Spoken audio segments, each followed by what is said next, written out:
നമസ്കാരം, സ്വാഗതം എല്ലാ പ്രേക്ഷകർക്കും ഫസ്റ്റ് ഡിബേറ്റിലേക്ക്. പ്രവാസി വോട്ടിന്റെ കാര്യത്തിൽ പുതിയ ഉടക്കുമായി കേന്ദ്ര സർക്കാർ രംഗത്ത് വന്നിരിക്കുന്നുവെന്നാണ് വിവരം.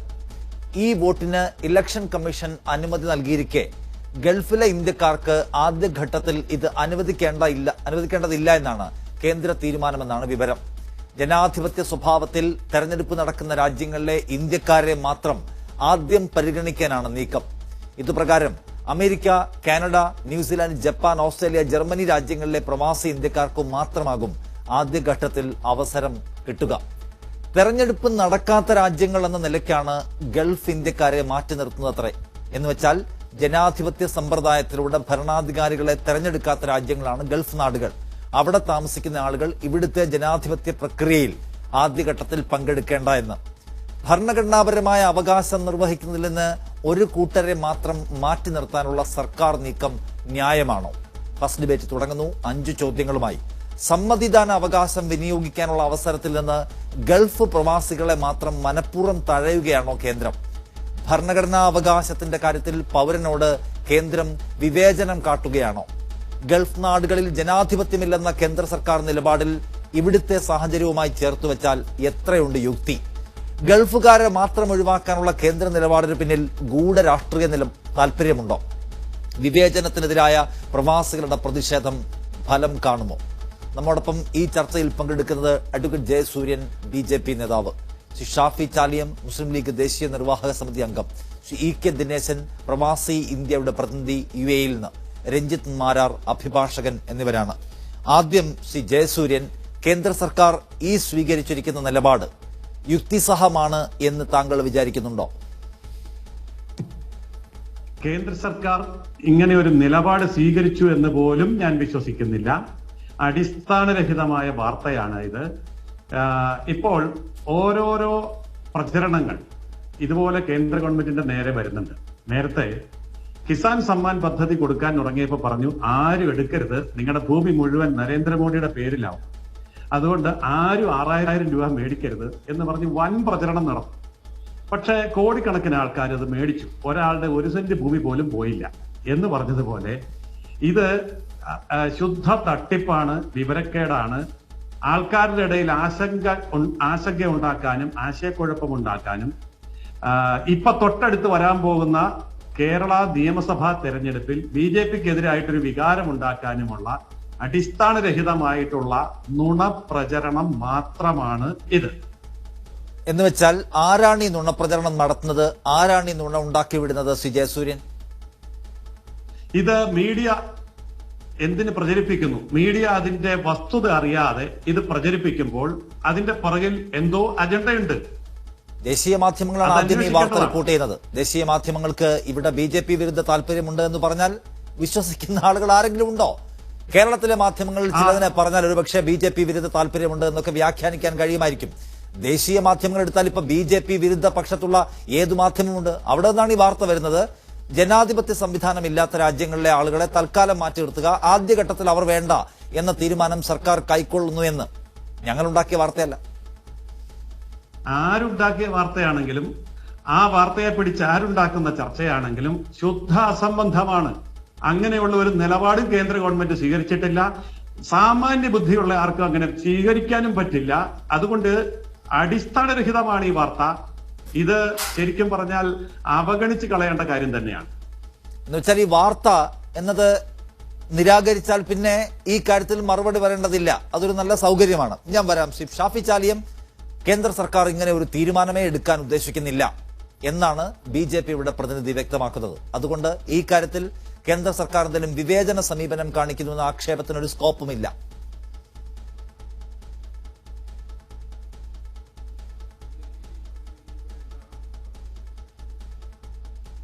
വലിയൊരു അഭ്യൂഹം നിലനിൽക്കുന്നുണ്ട്. പ്രവാസ ലോകത്ത് ഒരു ഡിസ്ക്രിമിനേഷൻ, ഒരു വിഭാഗത്തോടുള്ള വിവേചനം, ഇത് വലിയ ചർച്ചയായിരിക്കുകയാണ്. നമുക്കറിയാം, ഈ പ്രവാസി വോട്ട് എന്ന ഒരു വിഷയം കേരളത്തിൽ നിന്ന് റൈസ് ചെയ്യപ്പെട്ടതാണ്. കേരളത്തിൽ പ്രത്യേകിച്ച് ഞങ്ങളുടെ പ്രവാസി സംഘടനയായ KMCC അത് VP സിംഗിന്റെ കാലം തൊട്ട് തന്നെ മുസ്ലിം ലീഗിന്റെ ദേശീയ നേതാക്കളോടൊപ്പം നിരവധി തവണ പ്രധാനമന്ത്രിമാർക്ക്, വിദേശകാര്യമന്ത്രിമാർക്ക് ഈ പ്രവാസി വോട്ടിനെ കുറിച്ച് അതിൻ്റെ ആവശ്യം നിവേദനമായി നമ്മൾ കൊടുത്തതാണ്. വാജ്പേയിയുടെ കാലത്ത് ഞങ്ങളെ KMCCയുടെ ഒരു ഉന്നത സംഘം വാജ്പേയിയെ പോലും നേരിൽ പോയി കണ്ട് നിവേദനം കൊടുത്തതാണ്. അതിന് ശേഷമാണ് കേരളത്തിൽ ഇത് റൈസ് ചെയ്യുകയും ബഹുമാനപ്പെട്ട KN ഖാദർ MLA നടത്തിയ നിയമസഭയിലെ ശ്രദ്ധേയമായ പ്രസംഗമൊക്കെ ഇത്തവണ നമ്മൾ ഈ അവസരത്തിൽ നമ്മൾ ഓർക്കുകയാണ്. തുടർന്നാണ് കേരളത്തിലെ ഉമ്മൻചാണ്ടിയുടെ കാലഘട്ടത്തിൽ കേരള നിയമസഭ ഒറ്റക്കെട്ടായി ഈ പ്രവാസി വോട്ടിനു വേണ്ടി കേന്ദ്ര സർക്കാരിനോട് നിർദ്ദേശിക്കുന്നത്.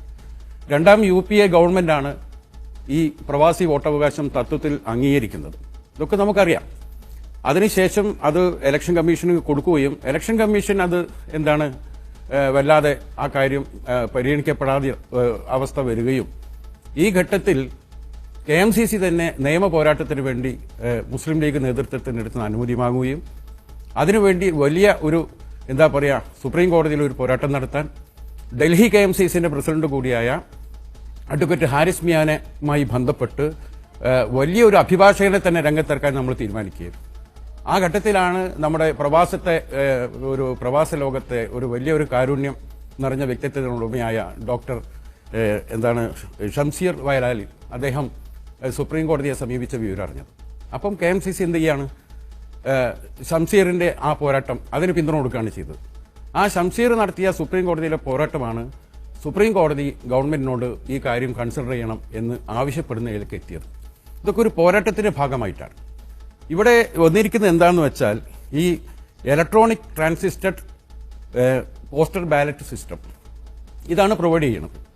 ഇതിൽ ഇവിടെ എത്ര ചർച്ച ചെയ്തു എന്ന് എനിക്കറിയില്ല. അതായത് ഇത് വലിയ ഈ പറയുന്നത് യാഥാർത്ഥ്യമാണെങ്കിൽ, അതായത് ഈ രാജഭരണം നിലനിൽക്കുന്ന സ്ഥലം, ഈ ജനാധിപത്യ ഭരണം നിലനിൽക്കുന്ന സ്ഥലം, അങ്ങനെ ഒരു വേർതിരിവ് നടത്തുക. ഇതൊക്കെ ഇവിടെ നിന്ന് പോയ ഇന്ത്യക്കാരായ പ്രവാസികളെ സംബന്ധിച്ചിടത്തോളം അവർ അവഗണിക്കപ്പെടാൻ ഇതെങ്ങനെയാണ് കാരണമായി തീരുക? അതാണ് നമ്മൾ മനസ്സിലാക്കാത്തത്. അങ്ങനെ ഇത് അവരുടെ കുറ്റമല്ലല്ലോ അവിടുത്തെ ഭരണക്രമം ഇങ്ങനെ ആയത്. അങ്ങനെയാണ് അവരുമായി നയതന്ത്ര ബന്ധം തന്നെ എന്തിനാ നമുക്ക്? ഇത് നമ്മുടെ ഫണ്ടമെന്റൽ റൈറ്റിന് നേരെയുള്ള വലിയ ഒരു കടന്നുകയറ്റമാണ്. കഴിഞ്ഞ ആഴ്ച ME അതായത് എക്സ്റ്റേണൽ അഫയേഴ്സ് മിനിസ്ട്രിയും വിദേശകാര്യ മന്ത്രാലയവും തെരഞ്ഞെടുപ്പ് കമ്മീഷനും തമ്മിൽ ഇക്കാര്യത്തിൽ ഒരു ചർച്ച നടക്കുകയും ഒരു മീറ്റിംഗ് തന്നെ നടക്കുകയും അതിൽ എല്ലാ മേഖലയിൽ നിന്നുള്ള ആളുകളുടെ വോട്ടിംഗ് നടപ്പിലാക്കാൻ ആവശ്യമായ സന്നദ്ധത അവരെ അറിയിക്കുകയും ചെയ്തു. പക്ഷെ ഒരു പൈലറ്റ് പ്രോജക്ട് എന്ന നിലയ്ക്ക് നമുക്കൊരു ട്രയൽ എടുത്ത് നോക്കാം എന്ന നിലയ്ക്കാണ് സർക്കാർ ഇതിനെ കണ്ടത്.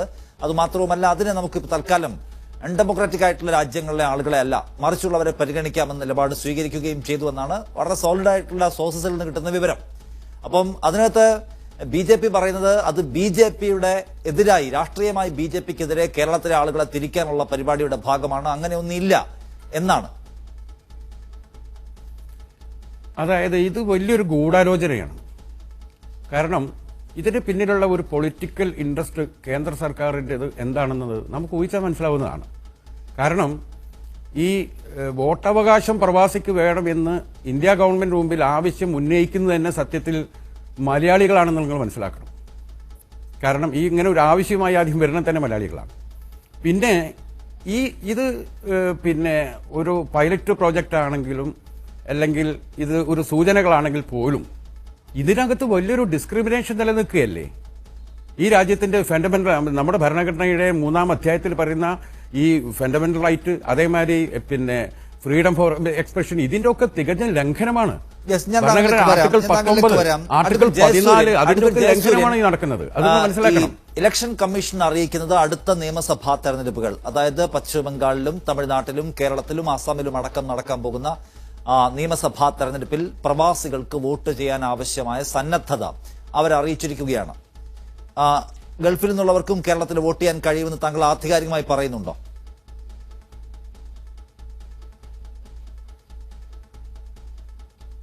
ജയസൂര്യൻ,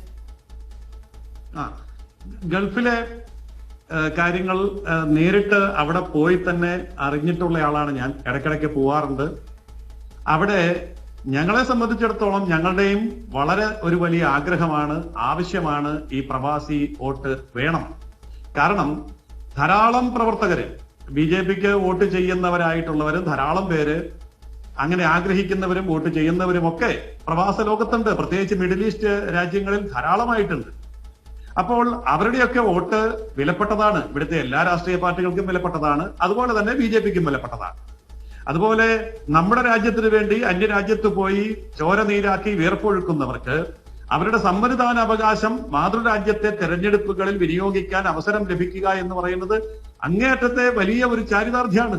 അത് അവകാശമായിട്ട് തന്നെ ലഭിക്കണം എന്നുള്ളതിന് BJPയെ സംബന്ധിച്ചിടത്തോളം ഇപ്പോൾ നിങ്ങൾ പറയുന്ന അതേ വികാരത്തോട് കൂടി തന്നെയാണ് ഞങ്ങളും ആ കാര്യത്തിൽ നിൽക്കുന്നത്. അതുകൊണ്ട് തീർച്ചയായിട്ടും ഈ ഒരു അവകാശം എത്രയും പെട്ടെന്ന് ഉണ്ടാവണം, അതിനുവേണ്ടിയുള്ള ശ്രമമാണ് ഞങ്ങളുടെ ഭാഗത്ത്. ഞാൻ ചോദിക്കുന്നത് ക്രെഡിബിൾ സോഴ്സസിൽ നിന്നുള്ള വിവരം, ഈ ഇലക്ഷൻ കമ്മീഷൻ ഇക്കാര്യത്തിൽ സജ്ജമാണ് അടുത്ത നിയമസഭാ തെരഞ്ഞെടുപ്പുകളിൽ ഇത് ഇംപ്ലിമെന്റ് ചെയ്യാൻ. കേരളത്തിൽ ഗൾഫ് നാടുകളിൽ നിന്നുള്ള ആളുകൾക്കും വോട്ട് ചെയ്യാൻ കഴിയും. അതുതന്നെയാണ് കേന്ദ്ര സർക്കാരിന്റെ തീരുമാനം. അതാണ് ഇലക്ഷൻ കമ്മീഷനെ അറിയിച്ചിരിക്കുന്നത് എന്ന് ആധികാരികമായി താങ്കൾ പറയുമോ? തീർച്ചയായിട്ടും പറയും. കാരണം ഇലക്ഷൻ കമ്മീഷൻ അതിന്റെ പ്രോസസ് പൂർത്തിയാക്കിയാൽ എത്രയും പെട്ടെന്ന് അത് നടപ്പിലാക്കുക എന്നുള്ളതാണ് BJPയുടെ ആവശ്യം.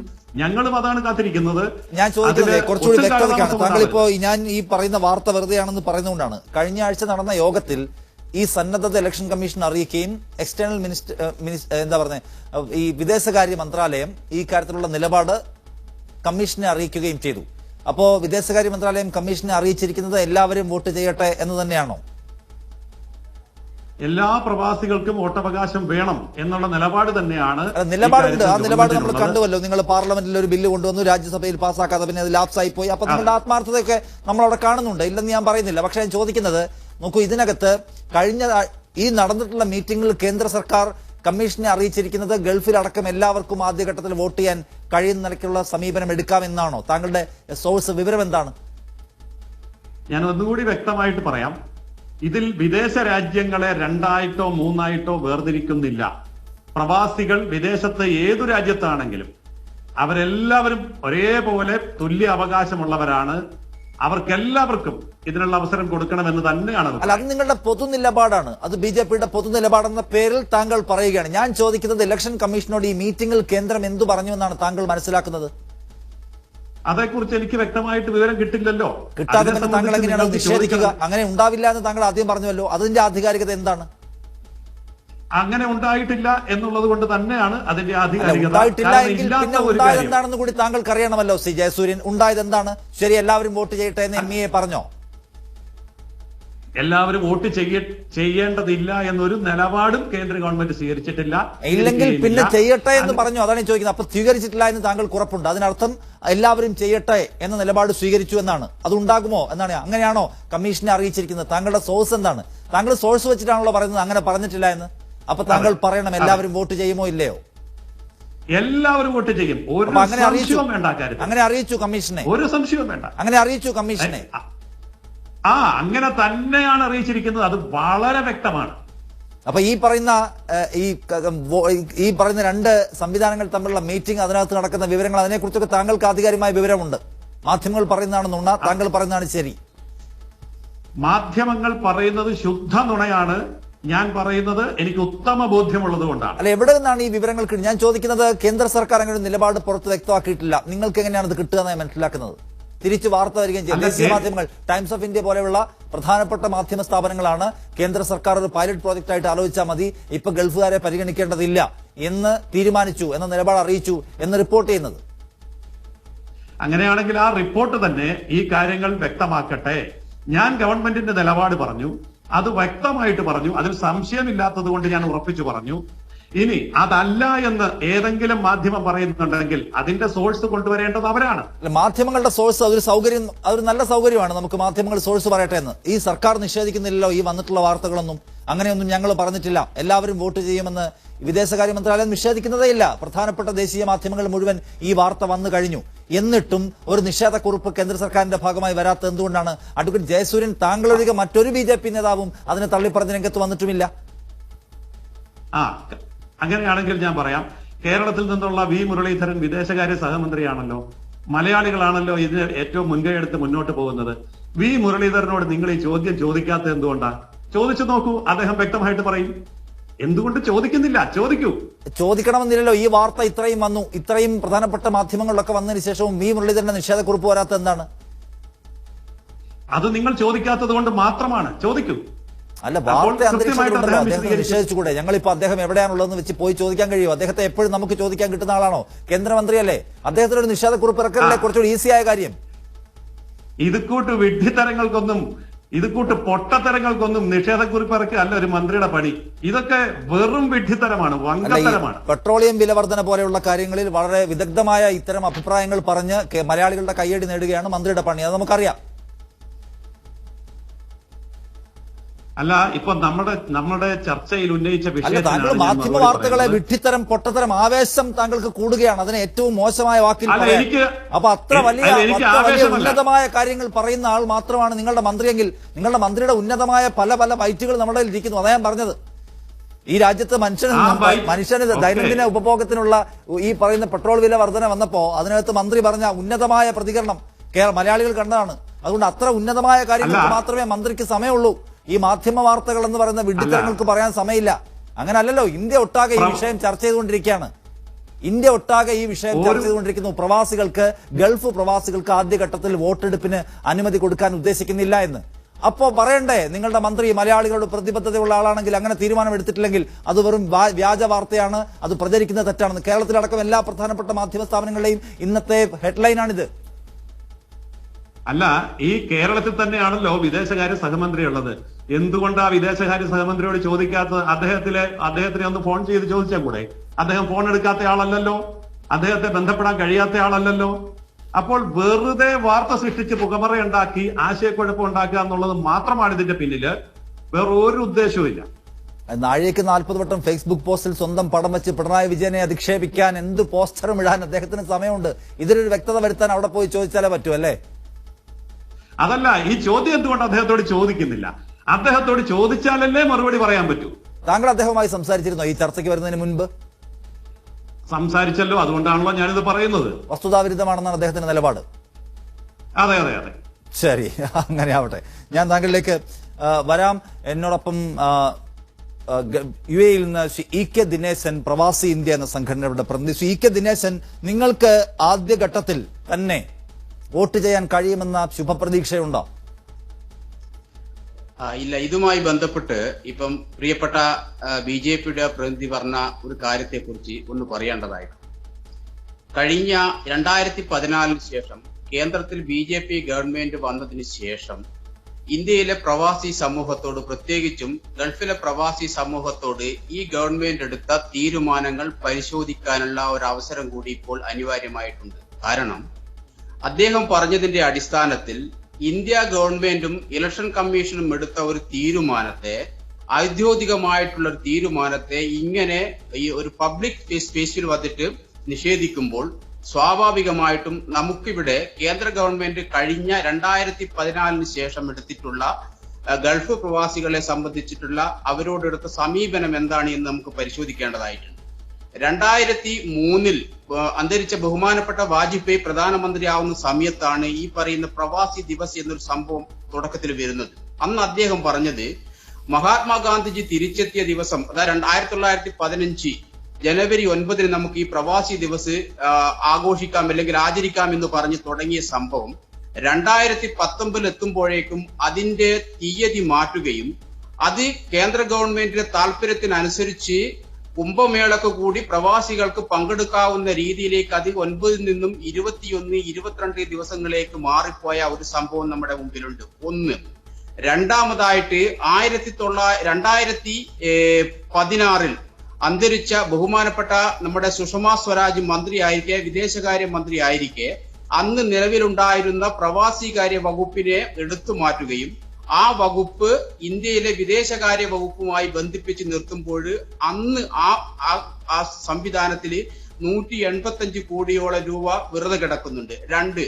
മൂന്നാമതായിട്ട് ഇന്ത്യയിലെ പ്രവാസി സമൂഹത്തെ വിദേശ രാജ്യങ്ങളിൽ 2 തരം പൗരന്മാരായി ചിത്രീകരിക്കുന്നതിന്റെ അടിസ്ഥാനത്തിൽ പാസ്പോർട്ട് 3 തരത്തിലേക്ക് നിറം മാറ്റുകയും അതിന്റെ പുറംചട്ടം 3 തരത്തിലേക്ക് നിറം മാറ്റുകയും, അതായത് ഏറ്റവും ഉയർന്ന നയതന്ത്ര കാര്യാലയ ബന്ധപ്പെട്ട് കിടക്കുന്ന വിവാഹത്തിന് ഒരു നിറവും, പിന്നെ ഈ പറയുന്ന SLC തോറ്റവർക്ക് മറ്റൊരു നിറം, വിദ്യാഭ്യാസമുള്ളവർക്ക് മറ്റൊരു, ഇങ്ങനെ 3 നിറത്തിൽ നമ്മുടെ പാസ്പോർട്ടിന്റെ പുറം ചട്ടയുടെ മാറ്റാനുള്ള തീരുമാനം കേന്ദ്ര സർക്കാർ എടുക്കുകയും അതിനെ ലോകത്തിലെമ്പാടുമുള്ള പ്രവാസി സമൂഹത്തിന്റെ പ്രത്യക്ഷത്തിലും പരോക്ഷവുമായിട്ടുള്ള പ്രതികരണത്തിന്റെ ഭാഗമായിട്ട് ആ തീരുമാനം മാറ്റിയതും നമ്മുടെ മുമ്പിൽ കിടക്കുന്നുണ്ട്. ഞാൻ പറഞ്ഞു വരുന്നത്, നിലവിലെ ഈ തീരുമാനം എന്ന് പറയുന്നത് ഏതെങ്കിലും തരത്തിലുള്ള ഒരു വിപ്ലവമായ ചിന്തയുടെ ഭാഗമായിട്ടുണ്ടായിട്ടുള്ളതല്ല. ഈ തീരുമാനം ഉണ്ടാകുന്നതിന്റെ പിന്നിൽ പ്രകടമായ ചില രാഷ്ട്രീയ പശ്ചാത്തലങ്ങൾ കൂടിയുണ്ട്. നമുക്കത് പരിശോധിക്കേണ്ടതായിട്ടുണ്ട്. ഒന്നാമതായി, ഇന്ത്യയിലെ പ്രവാസി സമൂഹം, ഇപ്പൊ കേന്ദ്ര ഗവൺമെന്റ് പറയുന്നത് 3.10 കോടിയോളം പ്രവാസികൾ പുറം രാജ്യത്തുണ്ട് എന്ന് പറയുമ്പോൾ അതിൽ 60% വരുന്നത് പ്രവാസി സമൂഹമാണ്. ഈ പ്രവാസി സമൂഹം എന്ന് പറയുന്നത് പശ്ചിമേഷ്യൻ രാജ്യങ്ങളായ UAE, സൗദി അറേബ്യ, ഖത്തർ, ഒമാന്, ഇങ്ങനെ തുടങ്ങി ബഹ്റൈൻ തുടങ്ങിയ രാജ്യങ്ങളിലുള്ള പ്രവാസികള് സ്വാഭാവികമായും അതിലുള്ളതിന്റെ വലിയൊരു ശതമാനം മലയാളികളാണ്. ഈ കഴിഞ്ഞ 2019 തെരഞ്ഞെടുപ്പ്, പാർലമെന്റ് തെരഞ്ഞെടുപ്പ് പരിശോധിച്ച് നമുക്കറിയാം, ഓൺലൈൻ പ്രകാരം 1 ലക്ഷത്തോളം, അതായത് 99,087 ആൾക്കാർ പ്രവാസി വോട്ടിന് വേണ്ടി ഓൺലൈൻ പ്രകാരം രജിസ്റ്റർ ചെയ്തിട്ടുണ്ട്. ഈ രജിസ്റ്റർ ചെയ്ത പ്രവാസികളില് 88,000 സംതിങ് ആൾക്കാർ വോട്ട് രേഖപ്പെടുത്താൻ വേണ്ടി ശ്രമിക്കുകയും അതിൽ തന്നെ 88,000 വരുന്ന ആൾക്കാർ മലയാളികളാണ്. ഈ മലയാളികൾ തന്നെ 25,000 കൂടുതൽ അന്ന് വോട്ട് രേഖപ്പെടുത്തിയിട്ടുമുണ്ട്. ഇതൊക്കെ കൃത്യമായ രാഷ്ട്രീയം പരിശോധിച്ചുകൊണ്ട് തന്നെയാണ് കേന്ദ്ര ഗവൺമെന്റ് ഈ തീരുമാനമെടുത്തിട്ടുള്ളത്. അതായത് ഇങ്ങനെ ഇന്ത്യക്ക് പുറത്തുള്ള പ്രവാസികൾ വോട്ട് ചെയ്യുകയാണെങ്കിൽ ആ വോട്ടിന്റെ ആനുകൂല്യങ്ങൾ മുഴുവൻ തന്നെ BJP ഇതര രാഷ്ട്രീയ പ്രസ്ഥാനങ്ങൾക്ക് അവരുടെ രാഷ്ട്രീയ ശക്തിയായി മാറുമെന്നും അത് BJPയെ സംബന്ധിച്ചിടത്തോളം തീരെ അസംബന്ധമായത് അല്ലെങ്കിൽ അനാവശ്യമായ ഒരു കാര്യമാണ് എന്നുള്ള വ്യക്തമായ പഠനത്തിന്റെ അടിസ്ഥാനത്തിൽ തന്നെയാണ് ഈ വോട്ടുകൾ, അതായത് ഇന്ത്യൻ പൗരനെ വിദേശ രാജ്യത്ത് 2 തരത്തിൽ ചിത്രീകരിക്കുകയും ആ ചിത്രീകരിക്കുന്നതിന്റെ തന്നെ ഒരു വിദേശ രാജ്യത്തിന്റെ നയതന്ത്രപരമായ അല്ലെങ്കിൽ അവിടുത്തെ രാജ്യസംബന്ധമായ ഒരു കാര്യത്തിന് ഒരു അന്യരാജ്യത്തെ ഗവൺമെന്റ് പറയുകയാണ് അവിടെ ജനാധിപത്യ സംവിധാനമില്ല എന്ന് പറയുന്നത്. എനിക്ക് പ്രിയപ്പെട്ട ഇന്ത്യക്കാരായ എല്ലാവരോടും പറയാനുള്ളത്, ഇന്ന് UAE അബുദാബിയിൽ 55,000 ചതുരശ്ര മീറ്ററിൽ 700 കോടിയോളം രൂപ ചെലവഴിച്ചുകൊണ്ട് ഇന്ത്യയിലെ പൗരാണിക ക്ഷേത്രത്തിന്റെ അതേ രീതിയിൽ ഒരു ക്ഷേത്രത്തിന്റെ പണി നടന്നുകൊണ്ടിരിക്കുന്നുണ്ട് അബുദാബിയിൽ.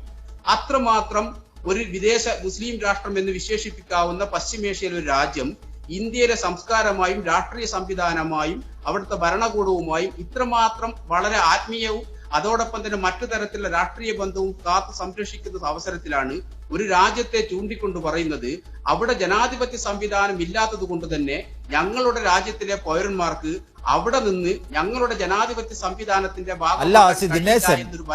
ദിനേശൻ ഈ കാര്യത്തിൽ BJPയുടെ പ്രതിനിധി ആ വാർത്ത നിരാകരിക്കുകയാണ്. മറ്റേതെങ്കിലും ഒരു രാഷ്ട്രീയ പാർട്ടിയെ അധിക്ഷേപിക്കാനും അവർക്കെതിരെ ആരോപണം ചൊരിയാനുമുള്ള സാധ്യതയായിരുന്നെങ്കിൽ അദ്ദേഹം എല്ലാ മാധ്യമ വാർത്തകളെയും കണ്ണടച്ച് വിശ്വസിച്ചേനെ, അതിന്റെ സോഴ്സും സ്രോതസ്സും ഒന്നും ചോദിക്കുകയുമില്ല. അപ്പോഴെല്ലാം മാധ്യമ വാർത്തകൾ വലിയ സംഗതിയും തങ്ങൾക്കെതിരായ ചർച്ചയിലേക്ക് വഴി നടത്തുമെന്ന് തോന്നിയാൽ മാധ്യമ വാർത്തകൾ തന്നെ അബദ്ധമെന്ന ഒരു പൊസിഷൻ തുടക്കത്തിലെടുത്താൽ പിന്നെന്താ ചെയ്യാ?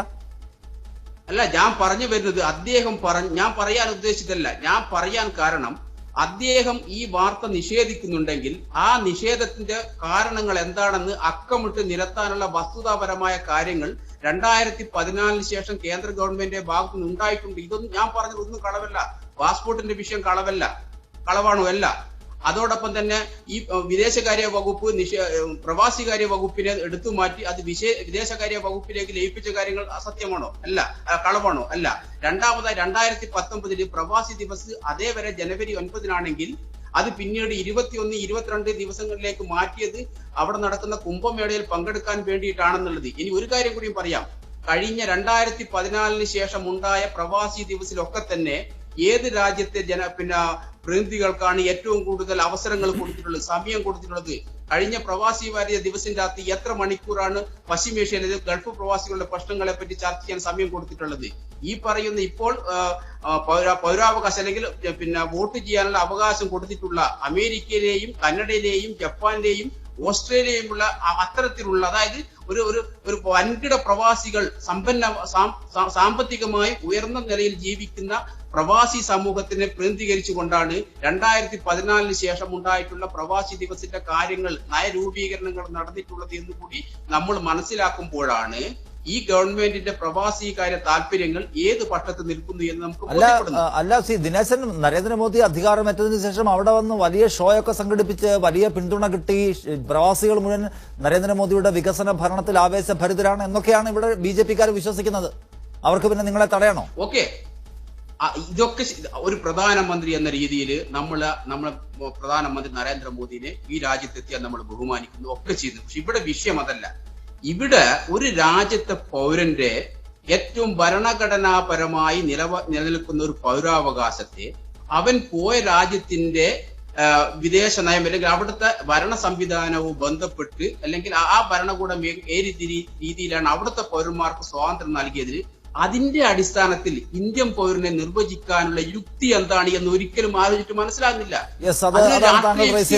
എന്നോടൊപ്പം സുപ്രീം കോടതി അഭിഭാഷകൻ ശ്രീ രഞ്ജിത്ത് മാരാറുണ്ട്. ശ്രീ രഞ്ജിത്ത് മാരാർ, വിദേശികളായ അല്ലെങ്കിൽ വിദേശത്തുള്ള പൗരന്മാർക്ക് വോട്ടവകാശം തപാൽ വോട്ട് അനുവദിക്കുമ്പോൾ അതിൽ തൽക്കാലം ഗൾഫ് പ്രവാസികളെ ഉൾപ്പെടുത്തേണ്ടതില്ല, ജനാധിപത്യ സംവിധാനമുള്ള ജനാധിപത്യ ക്രമമുള്ള നാടുകളിലെ ആളുകളെ ആദ്യം ഉൾപ്പെടുത്താം എന്നൊരു തീരുമാനമെടുക്കുന്നതിൽ എന്തെങ്കിലും തരത്തിലുള്ള വിവേചനം പ്രഥമ ദൃഷ്ടിയ ഫീൽ ചെയ്യുന്നുണ്ടോ? അതിൽ നിയമപ്രശ്നമുണ്ടോ?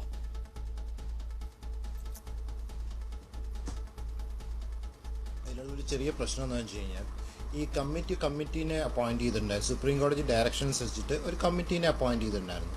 ഈ കമ്മിറ്റി പറഞ്ഞിരിക്കുന്ന 2 കാര്യങ്ങൾ ഇത് കൊടുക്കാമെന്നുള്ള രീതിയിൽ ആ പോസ്റ്റൽ വോട്ട് അതാണ് ഇപ്പോൾ ഇവർ പ്രാവർത്തികമാക്കാൻ ഉദ്ദേശിച്ചിരിക്കുന്നത്. സെൻട്രൽ ഗവൺമെന്റ് പ്രാവർത്തികമാക്കാനും ഇലക്ഷൻ കമ്മീഷൻ അത് റാറ്റിഫൈ ചെയ്ത് കൊണ്ടുവരാനും ഉദ്ദേശിച്ചിരിക്കുന്നത് അതാണ്. അവിടെ എവിടെയും പറഞ്ഞിട്ടില്ല ഇങ്ങനെ ഒരു പ്രത്യേക രീതിയിലുള്ള ഒരു വിവേചനം അല്ലെങ്കിൽ ഡിസ്ക്രിമിനേഷൻ കൺട്രീസ് തമ്മിൽ വേണമെന്നോ അവിടെ ഒരു ഡെമോക്രസി ഉള്ള കൺട്രീസിൽ മാത്രമേ ഇത് കൊടുക്കാൻ പറ്റുള്ളൂ എന്നുള്ളതൊന്നും കമ്മിറ്റി പറഞ്ഞിട്ടില്ല. കമ്മിറ്റിയുടെ മുമ്പിൽ പല രീതികളിൽ അവർ 4 ഓപ്ഷൻസ് ആണ് കൊടുത്തിരുന്നത്. ഒന്ന് ഇവർ കമ്മീഷനിൽ പോയി വോട്ട് ചെയ്യാൻ എന്നുള്ള ഒരു ഓപ്ഷൻ വന്നു. അങ്ങനെ ഓപ്ഷൻ വന്നപ്പോഴത്തേക്കും അത് പല കൺട്രീസിലും പ്രാവർത്തികമാക്കാൻ ബുദ്ധിമുട്ട് വരും. അതുകൊണ്ടിട്ട് നമുക്ക് ബാലറ്റ് പോസ്റ്റൽ വോട്ടിങ്ങിന്റെ സിസ്റ്റത്തിലേക്ക് കൊണ്ടുവരികയും സെക്ഷൻ 60 അമെൻഡ് ചെയ്യാനുള്ള പ്രപ്പോസൽ കൊണ്ടുവരികയാണ് കമ്മിറ്റി ചെയ്തത്. അങ്ങനെ വരുമ്പോൾ നമ്മളൊരു പ്രത്യേക രീതിയിൽ വോട്ടേഴ്സിനെ അല്ലെങ്കിൽ വോട്ടേഴ്സിനെ NRI വോട്ടേഴ്സിനെ കൺട്രി വച്ചിട്ട് ഡിസ്ക്രിമിനേറ്റ് ചെയ്യണത് തെറ്റാണെന്നുള്ളതാണ് എൻ്റെ അഭിപ്രായം. പിന്നെ കമ്മിറ്റി പറഞ്ഞ ഒരു കാര്യം എന്താണെന്ന് വെച്ച് കഴിഞ്ഞാൽ ഇത് ആദ്യം ചില സ്ഥലങ്ങളിൽ തുടങ്ങി നോക്കി അത് എങ്ങനെ വരുന്നു എന്നുള്ളത് കണക്കാക്കിയതിന് ശേഷം വേണം ഇത് ഫുള്ളായിട്ട് കൊണ്ടുവരാനെന്നുള്ള രീതിയിലും പറഞ്ഞിട്ടുണ്ടായിരുന്നു. പക്ഷെ ഇത് ഇപ്പോൾ ഗൾഫ് കൺട്രീസിനെ മാത്രം മാറ്റുക എന്ന് പറയുന്നത് സത്യത്തിൽ അതൊരു നല്ല രീതിയാണെന്ന് എനിക്ക് തോന്നുന്നില്ല. കാരണം ഫൈറ്റ് പലപ്പോഴും ഗൾഫ് കൺട്രീസിലുള്ളവരായിരുന്നു ഈ ഇങ്ങനെ വോട്ടിംഗ് റൈറ്റ്സിലേക്ക് എത്തിക്കാൻ വേണ്ടിയിട്ടുള്ള ഫൈറ്റ് കൂടുതൽ നടത്തിക്കൊണ്ടിരുന്നത്. പലരും അത് പിന്നീട് ഏറ്റുപിടിക്കുകയും എല്ലാം ചെയ്തിട്ടുണ്ടായിരുന്നെങ്കിൽ പോലും ഗൾഫ് കൺട്രീസിലുള്ളവർ ഇനീഷ്യലി അത് വളരെ ആഗ്രഹിച്ചിട്ടുണ്ടായിരുന്നു, ഡിസയർ ചെയ്തിട്ടുണ്ടായിരുന്നു. അവരാണത് ഫൈറ്റ് ചെയ്ത് ഇതിലേക്ക് എത്തിച്ചത്. അപ്പൊ അവർക്ക് ഡിനൈ ചെയ്യുന്നത് സത്യത്തിൽ തെറ്റാണ്. പിന്നെ ഗൾഫ് രാജ്യങ്ങളിലെ പ്രവാസികളുടെ എണ്ണം എടുത്താൽ അതായിരിക്കുമല്ലോ കൂടുതൽ. അപ്പോൾ ഒരു പൈലറ്റ് നടപ്പിലാക്കുമ്പോൾ കുറച്ചുകൂടി ആളുകൾ കുറവുള്ള മറ്റു രാജ്യങ്ങൾ നോക്കാം എന്ന ന്യായം ആലോചിച്ചിട്ടുണ്ടാവുമോ? അല്ല, അങ്ങനെ പറയാൻ പറ്റില്ല. കാരണം കൂടുതൽ ഈ ഡെമോക്രസിയുടെ പ്രോസസ്സിൽ ഏറ്റവും കൂടുതൽ ആൾക്കാർ വരിക തന്നെയല്ലേ വേണ്ടത്. മാത്രമല്ല ഇന്ത്യനെ സംബന്ധിച്ചിടത്തോളം ഗൾഫ് കൺട്രീസിലെ കമ്മീഷൻസ് ആണ് കുറച്ചുകൂടി ഹൈ കമ്മീഷൻസ് ആണ് കുറച്ചുകൂടി സ്ട്രോങ്ങർ ആയിട്ട് പ്രവർത്തിക്കുന്നത്, ആക്ടിവിറ്റീസിൽ ഇൻവോൾവ് ആവുന്നതും നമുക്ക് കൂടുതൽ റെക്കഗ്നീഷൻസ് എല്ലാം കിട്ടിയിരിക്കുന്നത് ഗൾഫ് കൺട്രീസിലെ ഹൈ കമ്മീഷൻസിനാണ്. ആ ഹൈ കമ്മീഷൻസ് വെച്ചിട്ടാണ് ഈ ബാലറ്റ് വോട്ടിംഗ് നടക്കുന്നത് എന്നുണ്ടെങ്കിൽ അതിന് പിന്നീട് ഒരു പെർമിഷൻ നമ്മൾ ചോദിച്ചിട്ട് പോലും ഇല്ല, പെർമിഷന് സാധ്യതകളുണ്ടോ എന്ന് പോലും നമ്മൾ അപ്രോച്ച് ചെയ്തിട്ടില്ല. അപ്പോൾ അത് കിട്ടാൻ സാധ്യതയില്ലാതെ തുടക്കം തന്നെ പറയുന്നത് I do not think it is very ഒരു ഡെമോക്രാറ്റിക് പ്രോസസ്സിൽ, പ്രത്യേകിച്ച് ലോകത്തിലെ തന്നെ ഏറ്റവും വലിയ ഡെമോക്രസി എന്ന് അപമാനിക്കുന്ന നമ്മൾ അത് ഒരു നല്ലൊരു പ്രവണതയാണെന്ന് എനിക്ക് തോന്നുന്നില്ല. അതിനകത്ത് അഡ്വക്കേറ്റ്, ഇതിനകത്തൊരു കാര്യമുള്ളത്, ചൂണ്ടിക്കാണിക്കപ്പെട്ട ഒരു രാഷ്ട്രീയ വിമർശനം ഗൾഫ് നാടുകളിലെ ആളുകളാണ്. താങ്കൾ പറഞ്ഞ പോലെ ഗൾഫ് നാടുകളിലെ ആളുകളുടെ സുപ്രീം കോടതിയിലെ ഹർജി, അവരുടെ ദീർഘകാലമായിട്ടുള്ള പ്രയത്നം, അതിന്റെ ഫലമായാണ് ഇത് സാധ്യമാകാൻ പോകുന്നത്. പക്ഷേ ഗൾഫ് നാടുകളിലുള്ളതിൽ നല്ല വിഭാഗം ആളുകൾ മലയാളികളുണ്ട്. പിന്നെ അടുത്തത് വരാൻ പോകുന്നത് കേരളം, അസം, പശ്ചിമ ബംഗാൾ, തമിഴ്നാട് പോലുള്ള സ്ഥലങ്ങളിലെ തെരഞ്ഞെടുപ്പാണ്. കേരളം തന്നെ പ്രധാനപ്പെട്ട ഒന്നാക്കി എടുക്കാം. കേരളം BJPയുടെ ടാർഗറ്റ് ഏരിയയാണ്. പക്ഷേ BJPക്ക് വേണ്ടത്ര ഇപ്പോഴും കാലൂന്നാൻ കഴിഞ്ഞിട്ടില്ലാത്ത, ഇവിടെ ഇപ്പം നിലവിലുള്ള പ്രധാനപ്പെട്ട പാർട്ടികളെ എടുത്താൽ ഏറ്റവും പിന്നിൽ നിൽക്കുന്ന പാർട്ടിയാണ്. ഗൾഫിലുള്ളത് ഇവിടുത്തെ മലയാളിയുടെ പരിച്ഛേദമാണ്. അവിടെയും BJPക്ക് കാര്യമായ സ്വാധീനമുണ്ട് എന്ന് സാമാന്യ ബുദ്ധിയ വിചാരിക്കാൻ വയ്യല്ലോ. അതുകൊണ്ട് പല കാര്യങ്ങളിലും അത്തരം പൊളിറ്റിക്കൽ തീരുമാനമെടുക്കുന്ന, രാഷ്ട്രീയ ലക്ഷ്യത്തോടെ തീരുമാനമെടുക്കുന്ന BJP ഇതിനകത്തും അത് കലർത്തിയിട്ടുണ്ടാകുന്നത് സാമാന്യ സംശയമാണ്. അങ്ങനെ വിചാരിച്ചുകൂടെ?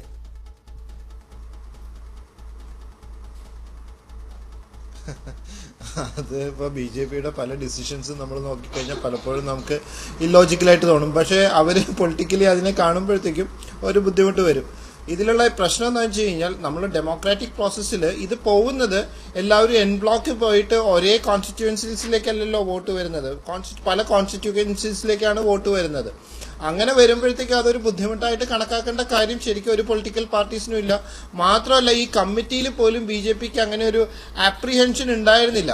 ആ അപ്രിഹെൻഷൻ ഉണ്ടാവാത്തോടത്തോളം കാലം അത് അവരൊരു പൊളിറ്റിക്കൽ ഇതിലേക്ക് കളർ കൊണ്ടുവരേണ്ട കാര്യമില്ല എന്നുള്ളതാണ് എൻ്റെ അഭിപ്രായം. പിന്നെ വോട്ടേഴ്സ് ഇപ്പോൾ കേരളത്തിൽ ഇപ്പോൾ നമ്മൾ കാണുമ്പോൾ കേരളത്തിൽ BJPയുടെ വോട്ട് ഇപ്പോൾ ഗൾഫിൽ നിന്ന് വോട്ട് ചെയ്യേണ്ട കാര്യമില്ലല്ലോ. അല്ലെങ്കിൽ പോലും BJPക്ക് 1-2 സ്ഥലങ്ങളിൽ മാത്രമേ ജയിക്കാൻ പറ്റുള്ളൂ.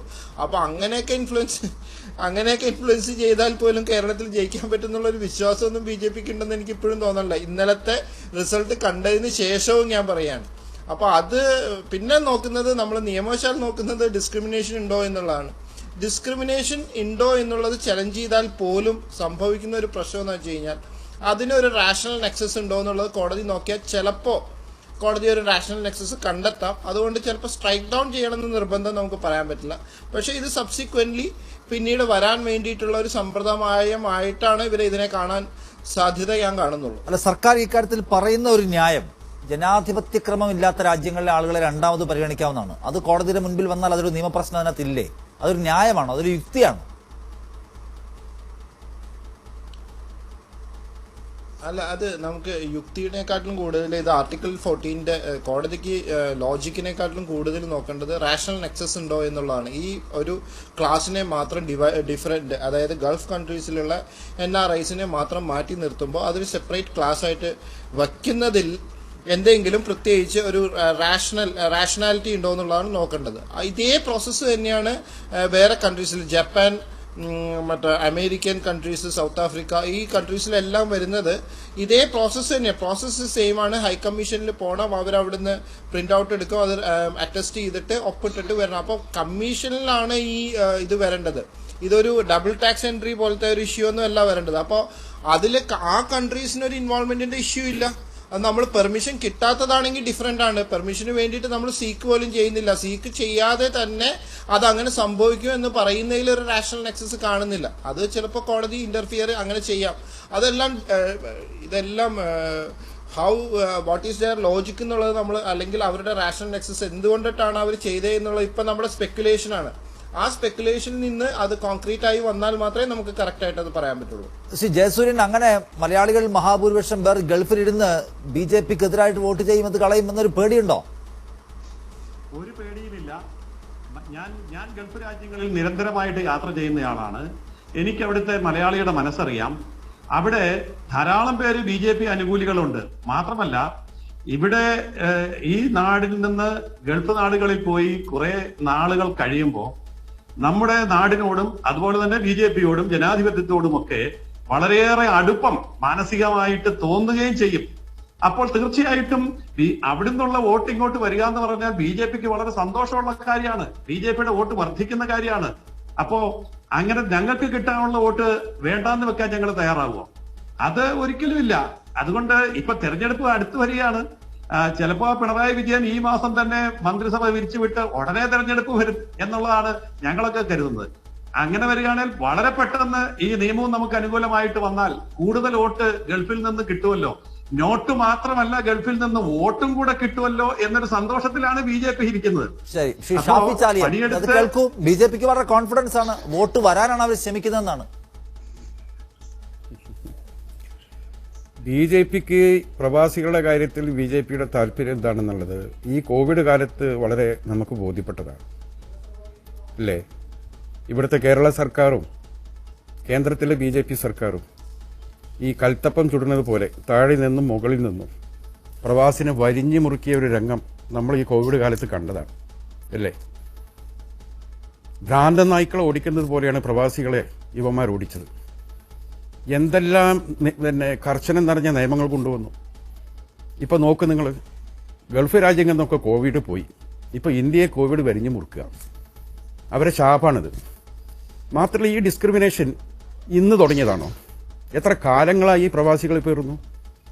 ഫ്ലൈറ്റിന്റെ ചാർജ് നിങ്ങൾ നോക്കൂ. ഇവിടുത്തെ ഗൾഫിലേക്ക് പോകുന്ന എയർ ഡിസ്റ്റൻസിന്റെ 10 ഇരട്ടി ഡിസ്റ്റൻസ് ഉള്ള രാജ്യങ്ങളിലേക്കുള്ള ഫ്ലൈറ്റും ഗൾഫിലേക്കുള്ളതും നോക്കുക. പൊതുമേഖലാ സ്ഥാപനമായ എയർ ഇന്ത്യയും എയർ ഇന്ത്യ എക്സ്പ്രസും ഒക്കെ സർക്കാർ സംവിധാനങ്ങളാണ്. മറ്റു സ്വകാര്യ വിമാനങ്ങൾ അവിടെ മാറ്റിവെക്കുക. എന്താ പ്രവാസികളോട് ചെയ്യേണ്ടത്? ഇപ്പോൾ നിങ്ങൾ പറഞ്ഞല്ലോ, BJPന്റെ പ്രതിനിധി അത് നിഷേധിച്ചു. അത് ഞാൻ രാഷ്ട്രീയം മാറ്റിവെച്ച് പറയാം. പ്രവാസികളുടെ വിഷയത്തിൽ ഞങ്ങൾക്ക് മുസ്ലിം ലീഗിന് രാഷ്ട്രീയമില്ല. പ്രവാസികളെ സഹായിക്കുന്നത് BJP ഗവൺമെന്റാണെങ്കിൽ ഞങ്ങൾ ആദ്യം അത് സ്വാഗതം ചെയ്യും. ഞങ്ങൾക്ക് യാതൊരു മടിയില്ല കാര്യത്തിൽ. പക്ഷെ ഒരു വ്യക്തത വരുത്തേണ്ടതുണ്ട്. ഇവിടെ ആങ്കർ സൂചിപ്പിച്ചതുപോലെ ഇത് പ്രവാസ ലോകത്ത് വലിയ രീതിയിൽ പ്രചരിക്കുന്ന വാർത്തയാണ്. ഇന്നും ഇന്നലെയും തുടങ്ങിയതല്ല. ഇവിടുന്ന് പോകുന്ന പത്രങ്ങളും ഇവിടുത്തെ ദേശീയ മീഡിയകളും മാത്രമല്ല, പ്രവാസ ലോകത്ത് നിന്ന് ഇറങ്ങുന്ന ഒരുപാട് പത്രങ്ങളുണ്ട്. അതിലൊക്കെ വാർത്ത വന്നതാണ്. അതിന്റെ അടിസ്ഥാനത്തിലാണ് മീഡിയ വൺ ഇങ്ങനൊരു ചർച്ച സംഘടിപ്പിച്ചതെന്ന് ഞാൻ മനസ്സിലാക്കി. ഞാൻ ഈ ചർച്ച സംഘടിപ്പിച്ചതിനെ സ്വാഗതം ചെയ്യുന്നു. കാരണം പ്രവാസികളുടെ നൊമ്പരങ്ങൾക്ക് എത്രമാത്രം പ്രാധാന്യം നമ്മൾ കൊടുക്കുന്നുണ്ട് നമ്മുടെ ചാനലും കാര്യങ്ങളൊക്കെ. എവിടെയെങ്കിലും ഒരു പൂച്ചനെ കൊന്ന ചർച്ച ചെയ്യുന്ന നമ്മൾ ഈ പ്രവാസികൾ അനുഭവിക്കുന്ന ഈ പ്രയാസം, ഈ അവഗണന, ഇത് നമുക്ക് ഒന്ന് ചർച്ച ചെയ്യാൻ ആരും മുന്നോട്ട് വരാറില്ല. ഒരുപക്ഷെ ഇന്ന് ഈ മീഡിയ വണ്ണിൽ നടക്കുന്ന ഈ ചർച്ചയുടെ പശ്ചാത്തലത്തിൽ ബഹുമാനപ്പെട്ട BJP പ്രതിനിധി ഇവിടെ വന്ന് അങ്ങനെ ഒന്നും ഈ ഗവൺമെന്റ് ഉണ്ടാവില്ല എന്നത് ഇതൊരു വാർത്തയാകണം. ഇതിനൊരു സ്ഥിരീകരണം കിട്ടണം. ഇൻഫർമേഷൻ ആക്ട് പ്രകാരം നമുക്കൊന്ന് കേന്ദ്ര ഗവൺമെന്റിനെ സമീപിക്കാം. ഞങ്ങൾ ഈ വിഷയത്തിൽ ഇതിൽ ബഹുമാനപ്പെട്ട വക്കീല് നമ്മുടെ ആർട്ടിക്കിൾ 14 ലംഘനമാണെന്ന് തീർത്തു പറഞ്ഞു. യാതൊരു സംശയമില്ല ആ കാര്യത്തിൽ. ഇന്ത്യ രാജ്യത്തിന്റെ ഭരണഘടന വളരെ വ്യക്തമായി പറഞ്ഞിട്ടുണ്ട്. നമ്മുടെ ഫണ്ടമെന്റൽ റൈറ്റിന് നിരക്കാത്ത എന്ത് നിയമനിർമ്മാണം ഉണ്ടാക്കിയിട്ട് കാര്യമില്ല, നിലനിൽക്കില്ല എന്ന് ഭരണഘടന തന്നെ പറഞ്ഞിട്ടുണ്ട്. മനുഷ്യന്റെ സർവ്വ അവകാശങ്ങളെയാണ് ഈ ഹനിക്കുന്നത്.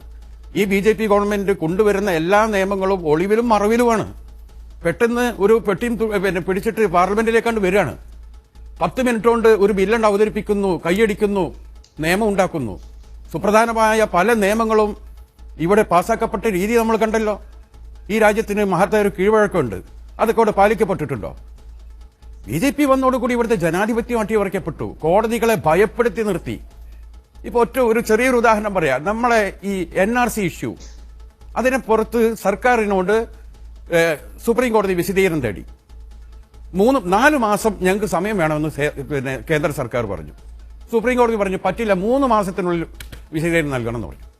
ഇപ്പൊ ഇത്രയും 1 വർഷമാകാൻ പോകുന്നു. കേന്ദ്ര സർക്കാർ കൊടുത്തോ? കൊടുക്കാത്ത കേന്ദ്ര സർക്കാരിനോട് ഇവിടെ ആരെന്ത് ചോദിക്കുന്നുണ്ടോ? ഒന്നുമില്ല. ഈ പ്രവാസ ലോകത്ത് ഞങ്ങളെ സംബന്ധിച്ചിടത്തോളം പറയാനുള്ളത്, ഈ ബഹുമാനപ്പെട്ട ആങ്കർ ഇവിടെ ഉയർത്തിയ ഇന്നത്തെ നമ്മുടെ ചർച്ചയുടെ വിഷയമായ ഈ പ്രവാസി വോട്ട്, അത് വിവേചനത്തോടെ നടപ്പാക്കാനാണ് കേന്ദ്രം വരുന്നതെങ്കിൽ നിസ്സംശയം പറയുന്നു, വമ്പിച്ച നിയമ പോരാട്ടം ഞങ്ങൾ നടത്തും. ശരി, ഞാൻ ഈ ചർച്ച ഇടവേളയ്ക്ക് ശേഷം കേന്ദ്ര വിദേശകാര്യ സഹമന്ത്രിയെ ടെലിഫോണിൽ കിട്ടുമോ എന്ന് ഞാൻ ശ്രമിക്കാം. ചർച്ചയിലേക്ക് ദിനേശൻ, ഇപ്പോൾ നമുക്ക് കേന്ദ്ര സർക്കാർ കൊണ്ടുവരുന്ന ചില പരിപാടികൾ, പദ്ധതികൾ, ബില്ലുകൾ, നിയമങ്ങൾ അതറിയാം. അതിവേഗത്തിൽ വന്ന് നടപ്പിലായി പോവുക എന്നതാണ് അതിന്റെ രീതി. ഇപ്പോൾ ഇത് വാർത്തയായി വരുന്നു. BJPയുടെ പ്രതിനിധി നിഷേധിക്കുന്നുണ്ട്, അങ്ങനെയല്ല, എല്ലാ പ്രവാസികൾക്കും വോട്ട് ചെയ്യാൻ അവസരം കിട്ടും, ഞങ്ങൾക്ക് എല്ലാവരോടും സ്നേഹമാണെന്നൊക്കെ പറയും. പക്ഷേ അമിത്ഷായുടെ നേതൃത്വത്തിലുള്ള അല്ലെങ്കിൽ മോദിയുടെ നേതൃത്വത്തിലുള്ള സർക്കാർ ഇത് കൊണ്ടുവരുമ്പോഴേ നമ്മൾ അറിയൂ. അതുകൊണ്ട് ഇതിനകത്ത് എന്താണ് നടക്കുന്നത് എന്ന് നിങ്ങൾ അറിയാൻ ശ്രമിക്കുന്നുണ്ടോ? ഒരു RTI വഴിയെങ്കിലും ഉണ്ടെങ്കിൽ നിയമപരമായി ഇതിനെ നേരിടാൻ ആലോചിക്കുന്നുണ്ടോ? തീർച്ചയായിട്ടും ഇതിന്റെ കുറെ പരിമിതികളുണ്ട്. ഒരു പരിമിതി എന്താണെന്ന് വെച്ചാല്, കഴിഞ്ഞ കാലങ്ങളിലൊക്കെ തന്നെ ഈ പ്രവാസി സമൂഹത്തോട് കേരളത്തിലെ വ്യത്യസ്തമായ രാഷ്ട്രീയ പാർട്ടികളെടുത്ത നിലപാടുകൾ കൂടി നമ്മൾ പരിശോധിക്കണം. കാരണം ഈ സീസൺ കാലത്തെ വിമാനക്കൂലിയുമായി ബന്ധപ്പെട്ട് വർഷാവർഷം പ്രവാസി സമൂഹങ്ങൾ ഉന്നയിക്കുന്ന പ്രശ്നങ്ങളൊക്കെ തന്നെ അത് ആ സമയത്ത് മാത്രം പ്രവാസികളുടെ പ്രശ്നങ്ങൾ മാത്രമായിട്ട് അവസാനിച്ചു പോകുന്ന രീതി പതിറ്റാണ്ടുകളായിട്ട് നമ്മൾ കാണുന്നതാണ്. രണ്ടാമതായിട്ട് ഇത്തരമൊരു തീരുമാനങ്ങൾ വരുമ്പോൾ, ഇപ്പോൾ കഴിഞ്ഞ പാർലമെന്റ് തെരഞ്ഞെടുപ്പിന് മുമ്പായിട്ട് പ്രോക്സി വോട്ട് അവതരിപ്പിക്കാനുള്ള കോടതിയുടെ അനുവാദം കിട്ടുകയും അത് രാജ്യസഭയിൽ പാസ്സാകാതെ പോകുന്ന അവസരത്തിൽ തന്നെ ആ അവസാന ഘട്ടത്തിൽ മറ്റ് അപ്രധാനമായ 2 ബില്ലുകൾ പാസ്സാക്കിയിട്ട് ഈ ബില്ലുകൾ അങ്ങോട്ട് മാറ്റിവെക്കുകയാണ് ചെയ്തത്. എന്തുകൊണ്ട് അന്നേരം ഇന്ത്യയിലെ പ്രതിപക്ഷ പാർട്ടികൾക്ക് ആ ബില്ലുകൾ പാസാക്കാൻ ആവശ്യമായിട്ടുള്ള രാഷ്ട്രീയ സമ്മർദ്ദ വിഭാഗമായി മാറാൻ കഴിഞ്ഞില്ല എന്നുള്ളത് നമ്മൾ പരിശോധിക്കണം. ഒന്ന്. രണ്ടാമതായി ഇപ്പോൾ തന്നെ, അതായത് വിദേശകാര്യ വകുപ്പും അതോടൊപ്പം തന്നെ ഇലക്ഷൻ കമ്മീഷനും കൂടി ആലോചിച്ചിട്ടാണ് ഈ തരത്തിലുള്ള ഒരു വിവേചനപരമായ തീരുമാനം എടുത്തത് എന്നാണ് വാർത്തകളൊന്നും എനിക്ക് മനസ്സിലാക്കാൻ. ഇലക്ഷൻ കമ്മീഷൻ അക്കാര്യത്തിൽ വിയോജിപ്പില്ല എന്നാണ് നമുക്ക് മനസ്സിലാവുന്നത്. ഇലക്ഷൻ കമ്മീഷൻ കേരളം അടക്കമുള്ള സംസ്ഥാനങ്ങളിൽ നടപ്പിലാക്കാൻ ആവശ്യമായ സന്നദ്ധതയും അവർ സജ്ജമാണെന്ന് അറിയിക്കുകയാണ് ഉണ്ടായത്. പക്ഷെ കേന്ദ്രമാണ് പറഞ്ഞത് തൽക്കാലം ആ കാര്യത്തിൽ നമുക്ക് ഗൾഫ് ഒഴികെയുള്ള രാജ്യങ്ങൾ നോക്കാം. അതെ, കേന്ദ്രവും ഈ വിദേശകാര്യ വകുപ്പും തമ്മിലുള്ള ചർച്ചയിലാണെങ്കിലും തീരുമാനമുണ്ടായത്. ഇങ്ങനെ ഒരു തീരുമാനം ഉണ്ടായാൽ തന്നെ ആദ്യമായിട്ട് അതിന് പ്രതിഷേധിക്കേണ്ടത് നിലവിലുള്ള എംപിമാരാണ്. അത് പ്രത്യേകിച്ചും കേരളത്തിൽ നിന്നുള്ള എംപിമാർക്ക് അതിന് ധാർമ്മികപരമായ ഉത്തരവാദിത്തമുണ്ട്. കേരളത്തിലെ രാഷ്ട്രീയ പ്രസ്ഥാനങ്ങളും അതുമായി ബന്ധപ്പെട്ടു നിൽക്കുന്ന എല്ലാ സംവിധാനങ്ങളെയും സാമ്പത്തികപരമായിട്ടും മറ്റ് പല രീതിയിലും താങ്ങി നിർത്തുന്നതിൽ പ്രവാസികൾക്കുള്ള കരുത്ത്, അത് ഓരോ ബജറ്റ് സമ്മേളനത്തിലും കേരളത്തിലെ ധനകാര്യമന്ത്രി പറയുന്ന ഒന്നാമത്തെ കാര്യം പ്രവാസി സമൂഹത്തിന്റെ അവർ നാട്ടിലേക്ക് അയക്കുന്ന പണവുമായി ബന്ധപ്പെട്ടുള്ള കാര്യങ്ങളാണ്. അതിന്റെ കണക്കുകളൊക്കെ നമ്മൾ ഇവിടെ പറയേണ്ട ആവശ്യമില്ല, ക്ലീശയായ കാര്യങ്ങളാണ്. എങ്കിൽ കൂടി ഞാൻ പറയുന്നു, അത്രമാത്രം പ്രവാസി സമൂഹത്തിന്റെ വിയർപ്പിന്റെ ഗന്ധം കേരളീയ സമൂഹം അനുഭവിക്കുന്നുണ്ടെങ്കിൽ ആ കേരളീയ സമൂഹത്തിലെ രാഷ്ട്രീയ പ്രസ്ഥാനത്തിന്റെ നേതൃത്വത്തിന് ഇത്തരമൊരു തീരുമാനം വരുമ്പോൾ കേന്ദ്രത്തിൽ ഒരു സമ്മർദ്ദ ശക്തിയായി എന്തുകൊണ്ട് മാറാൻ കഴിയുന്നില്ല എന്നിടത്താണ് ഒരു രണ്ടാം തരം പൗരസമൂഹമായി ഇന്ത്യയിലെയും പ്രത്യേകിച്ച് കേരളത്തിലെ പ്രവാസി സമൂഹം മാറിയിട്ടുണ്ട് എന്ന് നമ്മൾ പറയുന്നതിന്റെ യുക്തി നിലനിൽക്കുന്നത്. പ്രതിപക്ഷ സമ്മർദ്ദമൊക്കെ ഇപ്പോഴത്തെ കേന്ദ്ര സർക്കാരിന്റെ കാര്യത്തിൽ സാധ്യമായ ഒരു സംഗതിയാണോ? അങ്ങനെ ശരിക്കും വിചാരിക്കുന്നുണ്ടോ നിങ്ങൾ? അല്ല, അങ്ങനെയല്ല. ഞാൻ സമ്മർദ്ദം എന്ന് പറയുന്നത് ഒറ്റ രാത്രി കൊണ്ട് ഒരു പകല് കൊണ്ട് കേന്ദ്ര ഗവൺമെന്റ് തീരുമാനം മാറ്റുക എന്നുള്ളതല്ല. ഞാൻ ചോദിക്കട്ടെ, ഇന്ന് കേരളത്തിലെ എത്രമാത്രം ദൃശ്യ മാധ്യമങ്ങളുണ്ട്? ഈ മാധ്യമങ്ങളിൽ ഏത് മാധ്യമമാണ് പ്രവാസികളോട് എടുത്ത കേന്ദ്ര ഗവൺമെന്റ് സ്വീകരിച്ചിട്ട് ഈ നിലപാടിനെ ചോദ്യം ചെയ്തുകൊണ്ട് ഇത്തരം ഒരു സമയത്ത് ചർച്ച സംഘടിപ്പിച്ചിട്ടുള്ളത്? അവിടെയാണ് നമ്മൾ ഈ വിഷയത്തിന്റെ കാണുന്നത്. അതായത് കേരളത്തിലെ എല്ലാ സംവിധാനങ്ങൾക്കും എല്ലാ പ്രസ്ഥാനങ്ങൾക്കും പ്രവാസി സമൂഹത്തോട് ഒരേ മനസ്സല്ല ഉള്ളത് എന്നതിന്റെ തെളിവാണ് മീഡിയ വൺ മാത്രം ഇത്തരം ഒരു വിഷയത്തെ ഈ പ്രധാനപ്പെട്ട ഒരു സമയത്തെടുത്ത് ചർച്ച ചെയ്യുന്നത് നമ്മൾ മനസ്സിലാക്കുന്നത്. ആ തരത്തിലേക്കുള്ള ഒരു പൊതുവികാരം പ്രവാസികളുടെ വിഷയത്തിൽ ഇന്ന് വരെ ഉണ്ടായിട്ടില്ല എന്നുള്ളതാണ് പറയുന്നത്. നിങ്ങൾക്ക് വ്യക്തമായിട്ട് അറിയാലോ, ഇന്നും ഇവിടെ മരിച്ചു വീണ പ്രവാസിയുടെ ശരീരം തൂക്കിക്കൊണ്ടാണ് അതിന്റെ വിമാന ചാർജ് വാങ്ങുന്നത്. എത്ര കാലമായി ഇത്തരം ആവശ്യങ്ങൾ ഞങ്ങൾ മുന്നോട്ട് വെച്ചിട്ടുള്ളത്? ഏതെങ്കിലും ഒരു കേരളത്തിലെ രാഷ്ട്രീയ പ്രസ്ഥാനത്തിന് അതൊരു രാഷ്ട്രീയ പരിപാടിയായി ഏറ്റെടുത്തുകൊണ്ട് ഒരു സമ്മർദ്ദം അതിൻ്റെ അകത്ത് ഉണ്ടാക്കിക്കൊണ്ട് ആ തീരുമാനത്തെ മാറ്റിമറിക്കാൻ കഴിയുന്നില്ല. അപ്പൊ ഞാൻ പറഞ്ഞു വരുന്നത്, മൊത്തത്തിൽ നിലനിൽക്കുന്ന പ്രവാസി സമൂഹത്തോടുള്ള ഒരു രണ്ടാം തരം മനോഭാവത്തിന്റെ ഭാഗമായിട്ട് തന്നെയാണ് ഭരണകൂടത്തിന് ഇത്തരം തീരുമാനമെടുക്കാനുള്ള ധൈര്യം ഉണ്ടാകുന്നത്. ഞങ്ങളൊരു തീരുമാനം എടുത്തു കഴിഞ്ഞാൽ അത് പ്രവാസികൾ മാത്രമല്ല, പ്രവാസികളെ പ്രതിദാനം ചെയ്യുന്ന രാഷ്ട്രീയ പ്രസ്ഥാനങ്ങൾ ഇന്ത്യക്കകത്തു നിന്നും അതിനൊരു ബദൽ ശക്തിയായി അല്ലെങ്കിൽ പ്രതിരോധ ശക്തിയായി ഉയർന്നു വരില്ല എന്ന വ്യക്തമായ ധാരണ ഇത് സംബന്ധിച്ച് നിലനിൽക്കുന്നുണ്ട്. ആ പിൻബലത്തിലാണ് കേന്ദ്ര ഗവൺമെന്റ് ഈ തീരുമാനമെടുക്കുന്നത്. അഡ്വക്കേറ്റ് ജയസൂര്യൻ അദ്ദേഹം പറയുന്നത്, അദ്ദേഹം നേരത്തെ ഷാഫി ചാലിയവും സംസാരിക്കുമ്പോൾ പറഞ്ഞ കാര്യം, പൊതുവെ പ്രവാസികളോട് കേന്ദ്ര സർക്കാർ സ്വീകരിച്ചു പോകുന്ന സമീപനങ്ങളുടെ ഉദാഹരണം എടുത്താൽ ഇതും ഈ വാർത്ത പോലെ തന്നെയാകുമെന്നാണ്. പ്രവാസി കാര്യ മന്ത്രാലയത്തിന്റെ കാര്യം എടുത്താൽ, അല്ലെങ്കിൽ ഇപ്പൊ ഏറ്റവും അവസാനത്തെ വന്ദേ ഭാരത് മിഷൻ എന്ന് പറഞ്ഞ റെസ്ക്യൂ ഓപ്പറേഷൻ എന്ന പേരിൽ പക്ഷേ പൈസ വാങ്ങി ആളുകളെ കൊണ്ടുവരികയും ഗൾഫ് നാടുകളിലടക്കം അവിടുത്തെ രാജ്യങ്ങൾ പോലും വിമർശനത്തോടെ സമീപിച്ച നമ്മുടെ ഈ പറയുന്ന റെസ്ക്യൂ ഈ മിഷൻ, ഇതാണ് സർക്കാരിന് പ്രവാസികളുള്ള സമീപനം. അതുകൊണ്ട് അവരുടെ വോട്ടിന്റെ കാര്യത്തിലും അത് ആവർത്തിക്കപ്പെടുമെന്ന് അവർ സംശയിക്കുന്നതിൽ എന്താ തെറ്റ്? ഈ പ്രവാസി കാര്യത്തില് കാലാകാലങ്ങളായിട്ട് നമ്മുടെ രാജ്യത്തെ ഗവൺമെന്റുകൾ അനുവർത്തിച്ചു വന്ന നയപരിപാടികളിൽ നിന്ന് എത്രയോ ഉദാരമായ സമീപനമാണ് ഇപ്പോഴത്തെ കേന്ദ്ര ഗവൺമെന്റ് ചെയ്തുകൊണ്ടിരിക്കുന്നത് എന്നുള്ളതിന് നമ്മളെല്ലാം ദൃക്സാക്ഷികളാണ്, അനുഭവസ്ഥരുമാണ്. കോവിഡ് കാലഘട്ടത്തിൽ ഒരു രാജ്യത്ത് നിന്ന് മറ്റൊരു രാജ്യത്തേക്ക് ഏറ്റവും കൂടുതൽ ആൾക്കാരെ കൊണ്ടുപോയത് ഇന്ത്യയാണ്. കാരണം ഇന്ത്യ എന്ന് പറയുന്ന ലോകത്തെ രണ്ടാമത്തെ ഏറ്റവും വലിയ ജനസംഖ്യയുള്ള രാജ്യം, ഏറ്റവും കൂടുതൽ പ്രവാസികളെ ലോകരാജ്യങ്ങളിലേക്ക് അയച്ച് അവിടെ തൊഴിലാളികളായിട്ട് പണിയെടുക്കുന്നവർ, അവരെ വൻതോതിൽ സ്വന്തം രാജ്യത്തേക്ക് മടക്കിക്കൊണ്ടുവരുമ്പോൾ വേറൊരു രാജ്യവും അനുഭവിക്കാത്തത്ര വലിയ സ്ട്രെയിനാണ് ഭാരതം എടുത്തത്. സാമ്പത്തിക പ്രയാസമൊന്നും ഉണ്ടായില്ലല്ലോ. എത്ര ശ്രമിച്ചാലും സാമ്പത്തിക പ്രയാസമൊന്നും ഉണ്ടായില്ല ജയസൂര്യൻ, വെറുതെ സ്ട്രെയിനല്ലേ എടുത്തുള്ളൂ. സാമ്പത്തിക പ്രയാസമൊന്നും ഉണ്ടായില്ല. നമ്മൾ ഇല്ലാത്ത പൈസ വാങ്ങിച്ചില്ല അവരുടെ കയ്യിൽ നിന്ന്.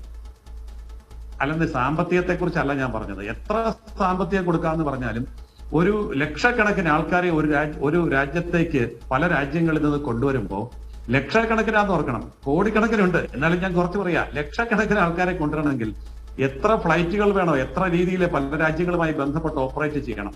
ഞാൻ ഈ രംഗത്ത് വളരെ സജീവമായിട്ട് ഞാൻ ചോദിക്കുന്നത് കേന്ദ്ര സർക്കാർ അതിനുവേണ്ടി എടുത്ത പ്രയത്നം, അതിനുവേണ്ടി ഉപയോഗിച്ച വിമാനങ്ങൾ, അതിനെല്ലാം നമ്മൾ ലോകത്ത് എവിടെ ഇല്ലാത്ത പൈസ വാങ്ങിച്ചു പോരെ?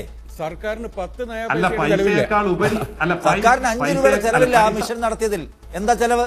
കോടികൾ നമ്മുടെ കയ്യിലുള്ള കിട്ടുകയും സിസ്റ്റം ചെയ്തു. എടുത്ത് ഉപയോഗിച്ചു, അതിന് കോടികൾ പണം കിട്ടി. കിട്ടി, കോടികൾ അതെന്താ കിട്ടി. മാനസിക പ്രയാസം വല്ലതും അനുഭവിച്ചു? അതാണോ ഉദ്ദേശിക്കുന്നത്? എനിക്ക് മനസ്സിലായില്ല.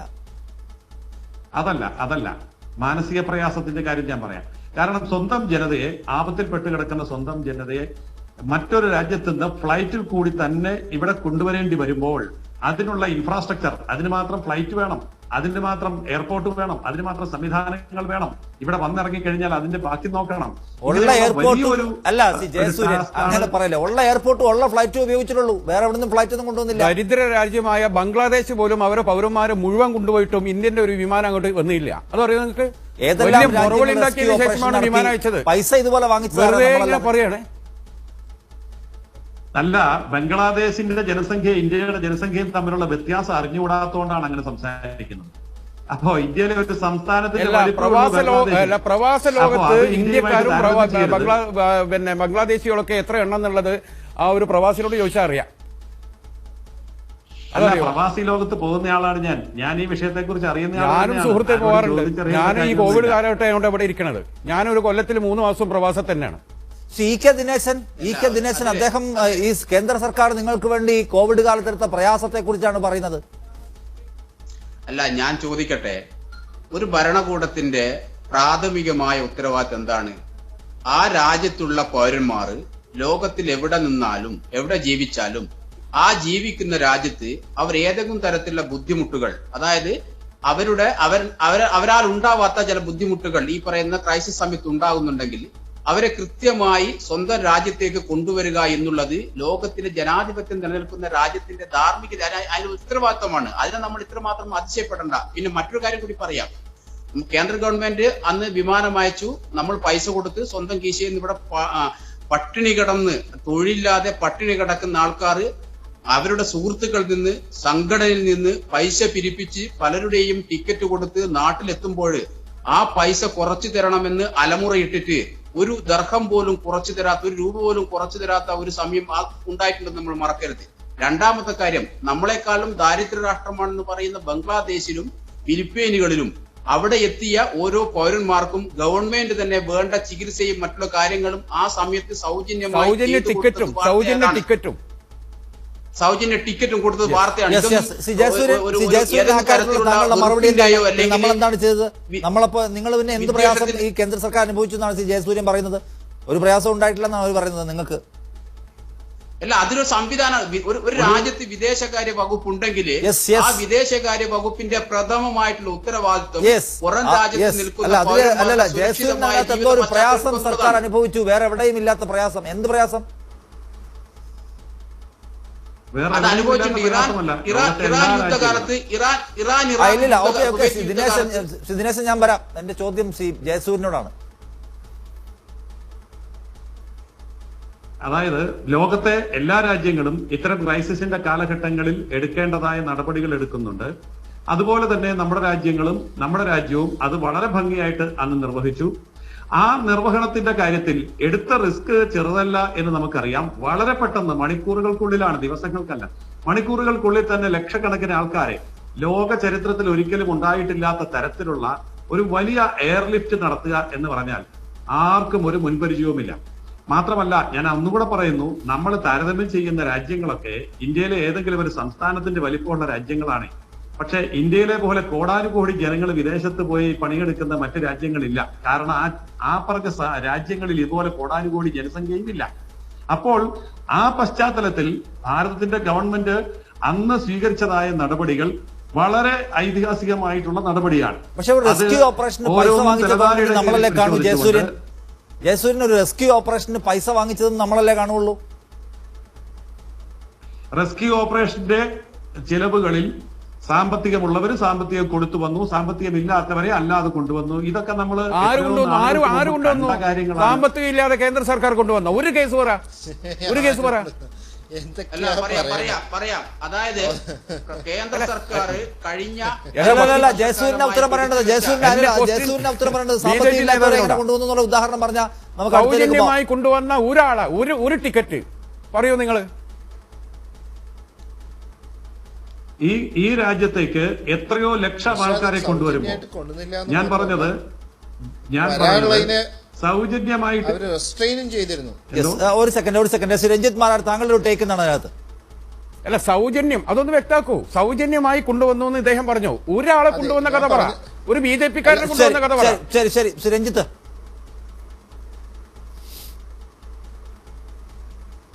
അതിലെന്താന്ന് വെച്ച് കഴിഞ്ഞാൽ ഇവര് സൗജന്യമായിട്ട് കൊണ്ടുവന്നില്ല എന്ന് മാത്രമല്ല, പല സ്പോൺസേഴ്സ് KMCC അടക്കമുള്ള പലരും സ്പോൺസർ ചെയ്ത് കൊണ്ടുവരാമെന്ന് പറഞ്ഞപ്പോൾ ഇവർ ചെയ്ത് നമ്മൾ പല ലിറ്റിഗേഷൻസ് നടത്തിയതാണ്. കൊണ്ടുവരാമെന്ന് പറഞ്ഞപ്പോൾ ഒന്നാമത് മിനിസ്ട്രിയിൽ നിന്ന് ഒരു റെസ്പോൺസ് ഉണ്ടായിരുന്നില്ല. 2 ഹൈക്കമ്മീഷന് സ്പെസിഫിക് ആയിട്ട് ഡയറക്ഷൻ കൊടുത്തിട്ടുണ്ടായിരുന്നു ഇത് കറക്റ്റായിട്ട് റെസ്പോണ്ട് ചെയ്യരുതെന്ന്. 3 എന്താണെന്ന് വെച്ച് കഴിഞ്ഞാൽ അതിനെ പോലും ബ്ലോക്ക് ചെയ്യാൻ വേണ്ടിയിട്ടാണ് പല കേസുകളിലും ഇവര് സ്റ്റാൻഡ് എടുത്തിരുന്നത്. ഇതെല്ലാം ഹൈക്കോടതിയിലും സുപ്രീം കോടതിയിലും വന്നപ്പോൾ പോലും അവരൊരു ഫെയറബിൾ സ്റ്റാൻഡ് ഒരു കാരണവശാലും എടുത്തിട്ടുണ്ടായിരുന്നില്ല.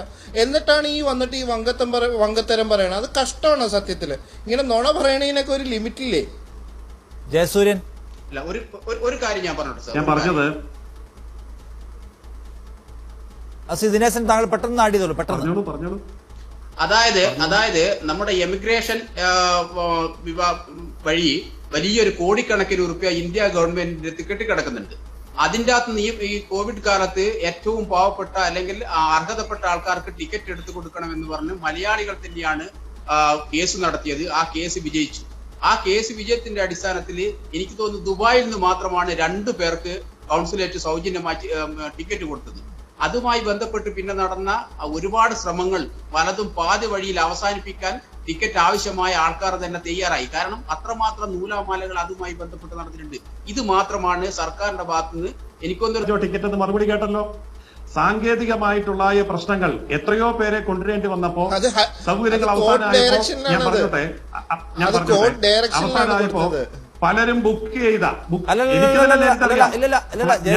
കോടതി ഉത്തരവ് വന്നിട്ട്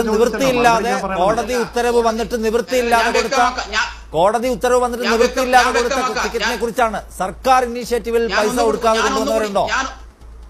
ഞാൻ ഒന്നുകൂടി വ്യക്തമാക്കാം. കോടതിയുടെ ഉത്തരവ് പ്രകാരം 2 ടിക്കറ്റ് കിട്ടിയത് വളരെ ശ്രമകരമായിട്ടാണ്. പിന്നെ പലരും അതേ രീതിയിൽ തൊഴിലില്ലാതെ 3-4 മാസം ജയസൂര്യൻ, കോടതി ഉത്തരവ് പ്രകാരം നിങ്ങൾ ഗത്യന്തരമില്ലാതെ കൊടുത്ത ടിക്കറ്റിന്റെ മേനി പറയണ്ട, വേറെ ഉണ്ടോ കൊടുത്തത്? അത് പോരാടി വാങ്ങിയതാണ്. ശരി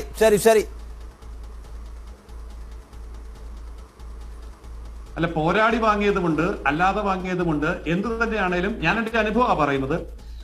100 കണക്കിന് ആൾക്കാരെ ഇന്ത്യയിലേക്ക് കൊണ്ടുവരാൻ വേണ്ടിയുള്ള ശ്രമത്തിൽ ആൾക്കാർ ബുക്ക് ചെയ്ത് റെഡിയായി എന്ന് പറഞ്ഞ് ഫ്ലൈറ്റ് റെഡിയാക്കുമ്പോൾ, ഞാനും ഫ്ലൈറ്റ് റെഡിയാക്കാൻ വേണ്ടി അന്ന് ഓടിയ ആളാണ്. ഫ്ലൈറ്റ് റെഡിയാക്കുമ്പോൾ അവർ പോരുന്നില്ല എന്ന് പറഞ്ഞ് ഫ്ലൈറ്റ് റദ്ദാക്കേണ്ടി വരെ വന്ന അവസ്ഥയുണ്ട്. നല്ല കാര്യമാണ്, അവിടെ തന്നെ തുടർന്നു കൊള്ളാം, ഇപ്പൊ ഇവിടെ പ്രശ്നങ്ങളില്ല, ഇവിടുന്ന് പോകുന്ന ജോലി പോകും, ഇപ്പൊ കാര്യങ്ങൾ ശാന്തമാകുന്നുണ്ട് എന്ന് പറഞ്ഞ അവസ്ഥയും ഉണ്ടായി.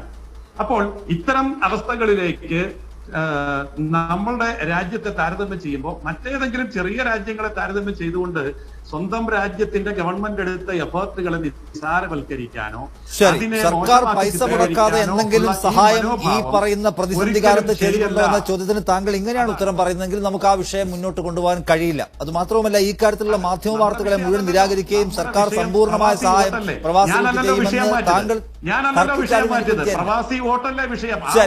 നന്ദി. എന്റെ സമയം അതിക്രമിച്ചു പോയി. നന്ദി C Jayasuryan, C Shafi Chaliya, E K Dineshan, Ranjith Marar ഈ ചർച്ചയുടെ ഭാഗമായി നിങ്ങളുടെ അഭിപ്രായങ്ങൾ പങ്കുവച്ചതിന് ഇവിടെ വില.